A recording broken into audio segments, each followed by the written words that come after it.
அன்பு நேயர்களே, உங்களுக்கு என் இனிய காலை வணக்கம்.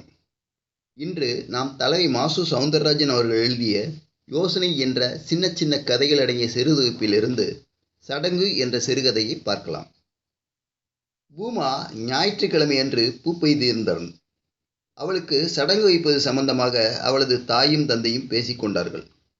என்னங்க, பூமாவுக்கு நாமளே தண்ணி ஊற்றி 4ஆம் பேருக்கு தெரியாமல் வச்சுக்குவோமாங்க? ஏன் ரம்யா அப்படி சொல்கிற? மூத்தவா ஹேமாவுக்கு சடங்கு வச்சு அமர்க்கலப்படுத்திட்டு இளையவளுக்கு வைக்காம விட்டா நல்லாவா இருக்கும்? அவள் 10ஆம் கிளாஸ் படிக்கும்போது பெரிய மனுஷி ஆனாங்க. ஆனால் இவ்வளோ 7ஆம் கிளாஸில் பெரியவளாக இருக்காளே. பார்க்கவே சின்ன பொண்ணாக தெரிகிற சடங்கு வேறு நம்ம வச்சுட்டு வெளியே தெரிஞ்சிடும். அப்புறம் நம்ம வீட்டில் கல்யாண வயசில் 2 பொண்ணு இருக்கிறதால பேசுவாங்க. இப்போ எத்தனையோ குடும்பங்களில் சடங்கானது வெளியே தெரியாமத்தான் வச்சுக்கிடுறாங்க. இப்போ இது கூட ஒரு பேஷனாகி போச்சுங்க. நாகரீகம் என்கிற பேரில் அநாகரீகமாக நடக்கக்கூடாது ரம்யா. சடங்கு வைக்காமல் இருக்கிறது ஒன்றும் அநாகரீகம் இல்லையே. நீ என்ன சொன்னாலும் பூமாவுக்கு சடங்கே வச்சு ஆகணும் ரம்யா.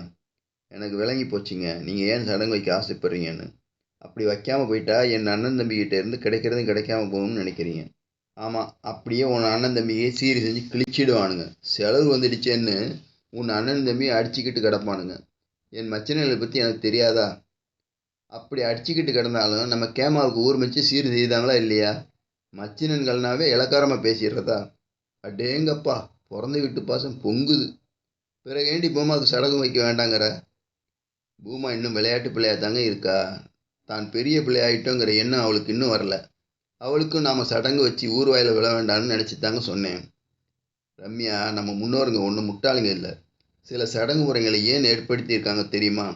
இப்படிப்பட்ட விசேஷங்களில் உறவு முறைகள் ஒன்றா கூடுறதுக்கு, ஒருவரோட ஒருவர் பாசப்பிணைப்பு ஏற்படணுங்கிறதுக்காகத்தான். உங்கள் வீட்டு நல்லதுக்கும் கெட்டதுக்கும் உங்களுக்கு துணையாக நாங்கள் இருக்கோங்கிறத காட்டுறதுக்காக.